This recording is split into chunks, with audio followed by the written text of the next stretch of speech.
Et on commence Medial Magazine par ces 4 jours qui marqueront l'histoire de notre pays. Le retour du terrorisme, l'émotion partagée, la campagne présidentielle bouleversée et des journalistes au cœur de l'événement. Nos envoyés spéciaux Laetitia Krupa, Quentin Canette, Yann Moaligou, Yvain Bois et Romain Lepetit vous dévoilent le contre-champ de ces 80 heures d'édition spéciale quasi ininterrompue.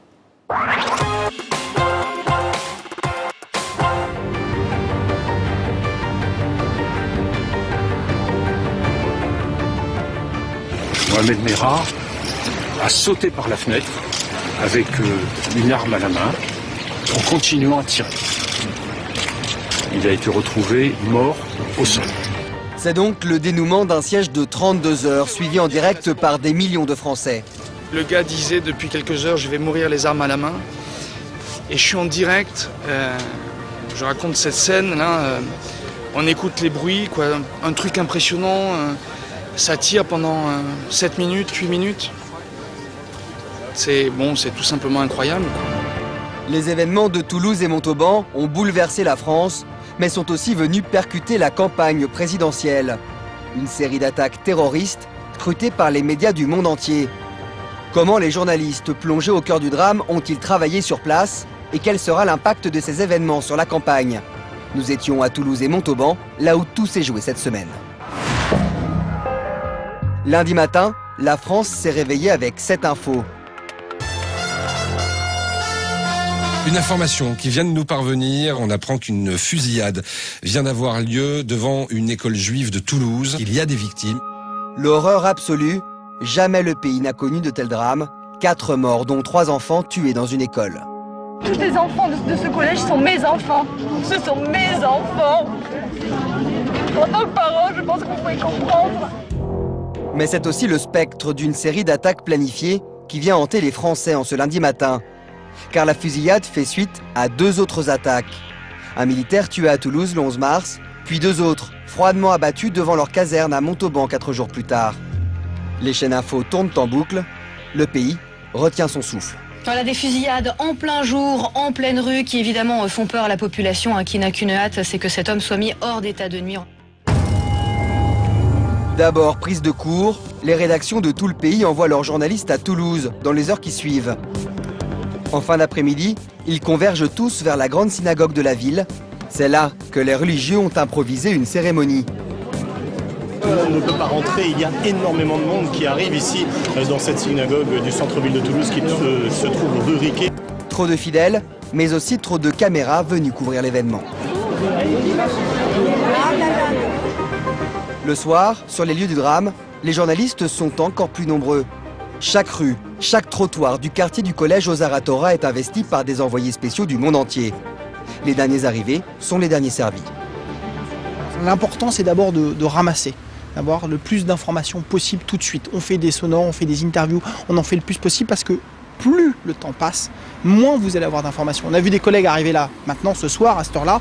Je ne sais pas ce qu'ils vont pouvoir faire maintenant parce qu'il y a plein de portes qui vont être fermées, il ne faut pas rêver. Donc il faut aller très vite.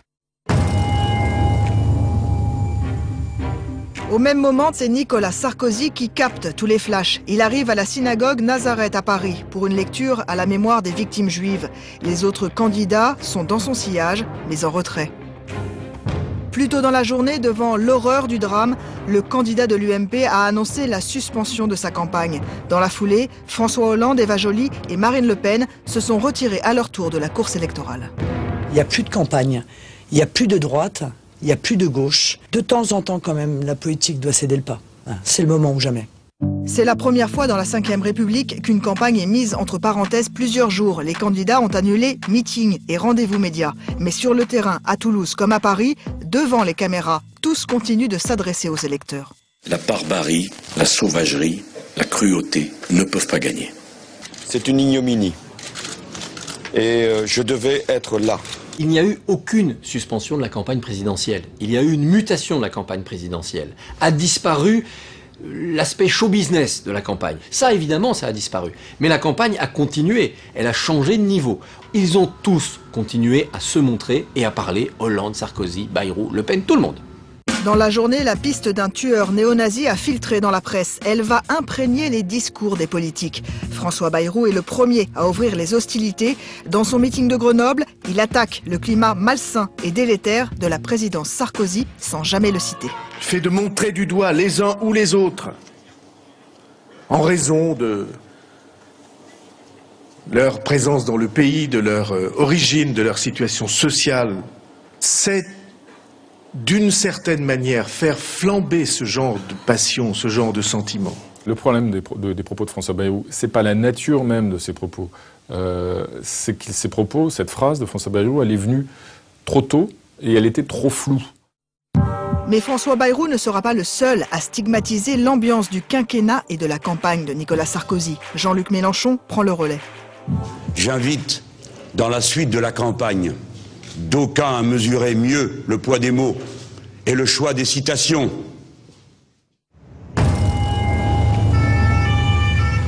Mardi matin à Toulouse, l'atmosphère est lourde. Le tueur est susceptible de frapper à chaque instant. La région vit désormais au rythme du plan Vigipirate écarlate. Des policiers en armes, des contrôles à chaque coin de rue. La ville rose est devenue le nouveau centre médiatique du pays. Attention, attention, attention, antenne. Oui. Oui, Raphaël, en direct des locaux de France Bleu Toulouse qui nous fait l'amitié de nous accueillir. France Info a délocalisé sa matinale. C'est vraiment à circonstances exceptionnelles, dispositif exceptionnel. Je vais vraiment... Collège Michelet. Je vais terminer. Collège Michelet. Ouais. Collège Michelet. Le début d'une nouvelle journée de tourbillon médiatique. C'est une maternelle, une école primaire ? Au même moment, dans les studios de BFM TV et RMC, François Hollande lance à son tour une attaque en règle contre Nicolas Sarkozy, plus dure encore que celle de Bayrou et Mélenchon. Une attaque qui sera étonnamment peu reprise dans les médias. L'exemplarité. Au sommet de l'État, rien ne peut être toléré. Rien. Ni le vocabulaire, ni la vulgarité. Du côté des candidats, deux camps se sont dessinés. Ceux qui ont décidé d'exister à travers le drame de Toulouse et les autres derrière Mélenchon, Philippe Poutou, Nathalie Arthaud ou encore Jacques Cheminade qui dénoncent un cirque politico-médiatique. Un cirque médiatique qui, à Toulouse, est déjà bien en place. Claude Guéant a convié les journalistes au groupe scolaire Ganrachi pour une minute de silence. Ganrachi, c'est l'école où étaient scolarisés les enfants tués dans l'enceinte du collège Ozar Hatorah. La cérémonie a été minutieusement préparée. Les enfants, dont beaucoup sont encore choqués par le drame, sont placés face aux caméras.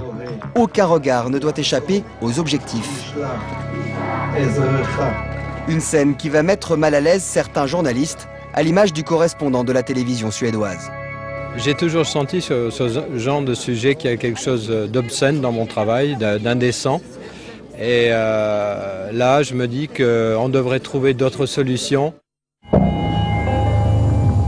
La minute de silence va devenir l'image symbole d'une séquence politique qui ne veut pas dire son nom. Toute la journée, les deux favoris à la présidentielle vont se livrer une bataille d'images. Hollande calquant Sarkozy jusqu'à organiser lui aussi, comme le président à l'Élysée, une réunion avec les autorités religieuses.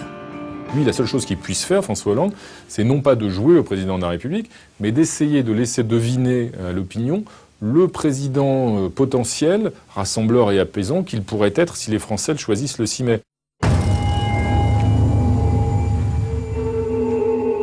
Du côté du collège où a lieu la cérémonie de levée des corps, la présence des caméras commence à agacer sérieusement les proches des victimes.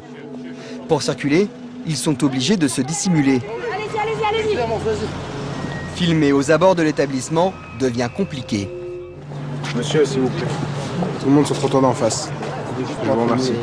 Tous les journalistes... Eh bien, sur le trottoir d'en face, s'il vous plaît, merci. Chez les journalistes d'investigation aussi, le travail est de plus en plus encadré. Les faits sont qualifiés de terroristes, pas question de mettre l'enquête en péril. Il arrive qu'on ait des informations qu'on nous demande de ne pas diffuser, et bien évidemment sur des cas comme ceux-là, on ne les diffuse pas. Et ça a été le cas sur cette affaire-là ? Et ça a été le cas sur cette affaire-là. D'accord. Et c'est toujours le cas aujourd'hui. Mais dans la nuit, coup de théâtre. iTélé bouleverse ses programmes puisque depuis 3h05 maintenant, le RAID a localisé, a cerné l'ennemi public numéro 1. Le suspect est un islamiste, le RAID a lancé l'opération. Les journalistes ont été prévenus 3 quarts d'heure seulement après l'attaque. Au petit matin, ils sont déjà tous sur le pied de guerre. On est 5 équipes là sur le terrain pour couvrir toute la zone qui est très large, très grande. Et après, il y a des points presse informels qui ont été organisés comme ça à brûle pour point. D'abord le monsieur le ministre, ensuite le procureur. Donc voilà, on suit ça.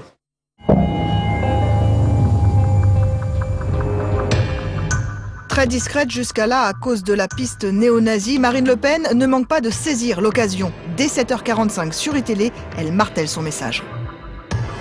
Des groupes politico-religieux se développent face à un certain laxisme, il faut bien le dire. Il faut maintenant mener cette guerre contre ces groupes politico-religieux fondamentalistes. Sur le terrain, c'est le début d'une interminable attente. Claude Guéant est reparti et la seule source d'infos, ce sont les représentants des syndicats de police, les habitants du quartier et les journalistes eux-mêmes. Le maman est toujours en garde à vue. Ça, il a pas dit. Hein. Si. Il a pas dit qu'elle était en garde à vue. Hein. Non. Ça, j'avais entendu. La moindre rumeur provoque des mouvements de foule. Apparemment, il aurait mis fin aux négociations. On sait pas plus. Ah bon? Ouais, qu'est-ce qu'il dit ça? C'est quelle chaîne? C'est une source flic ou une source journaliste? Non, journalistique. Ah. En début d'après-midi, BFM TV annonce l'arrestation du tueur sur la base des affirmations d'un de ses envoyés spéciaux. Alors l'information que j'ai et qui, vous le disiez, reste à confirmer, c'est que l'individu a été interpellé. La fausse information, reprise par iTélé et France 3, est démentie quelques minutes plus tard par les syndicats de police sur place. La fréquence police officielle n'a pas annoncé, ils ne l'ont entendu que sur une radio. On a des intox et puis ça circule très vite, donc là, vous voyez, c'est la confusion totale, donc pour l'instant c'est démenti, voilà. Le tueur avait déclaré qu'il se rendrait en début d'après-midi, mais à 15h, il n'y a toujours aucun signe de reddition. C'est vers Montauban que le curseur médiatique se déplace pour la cérémonie d'hommage à la mémoire des 3 militaires abattus par Mohamed Merah. Un autre moment clé pour l'image des candidats, beaucoup ont fait le déplacement de Nicolas Dupont-Aignan à François Hollande, bien sûr. C'est malheureux à dire, mais c'est l'endroit où il faut être. D'abord parce qu'on est dans un temps d'union nationale, d'unité nationale, de solidarité avec les victimes. Et évidemment, le réflexe de tout politique, c'est de se dire qu'il faut être là pour témoigner de cette solidarité.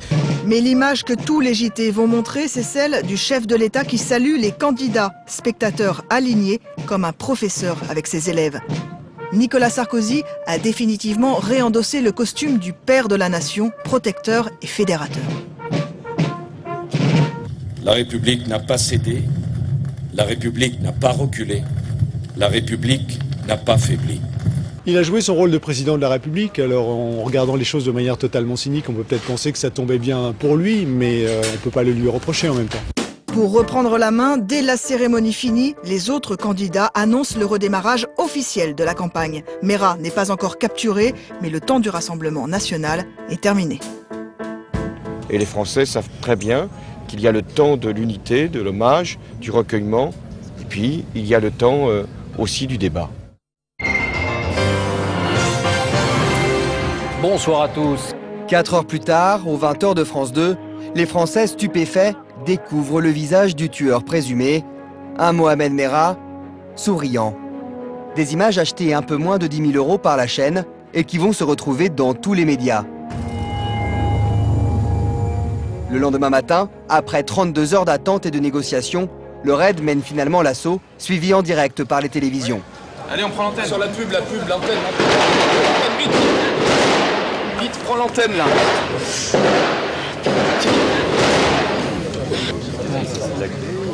Ouais, il y a eu un assaut là, c'est très clair depuis quelques instants. Il y a eu des rafales, vous les entendez certainement derrière, il y a quelques secondes. Plusieurs rafales, quelques tirs nourris depuis quelques secondes maintenant. Manifestement, vous les entendez, il y a des déflagrations. Le forcené est tué dans l'assaut. Moins de 2 heures après, le président effectue une courte allocution. Nicolas Sarkozy va s'exprimer en direct. On écoute le président de la République. De Toulouse et de Montauban a été identifié et mis hors d'état de nuire. Nicolas Sarkozy annonce de futures mesures, comme l'interdiction de consulter des sites faisant l'apologie du terrorisme sur Internet. Un fait divers hors norme et une campagne à jamais marquée par la tragédie.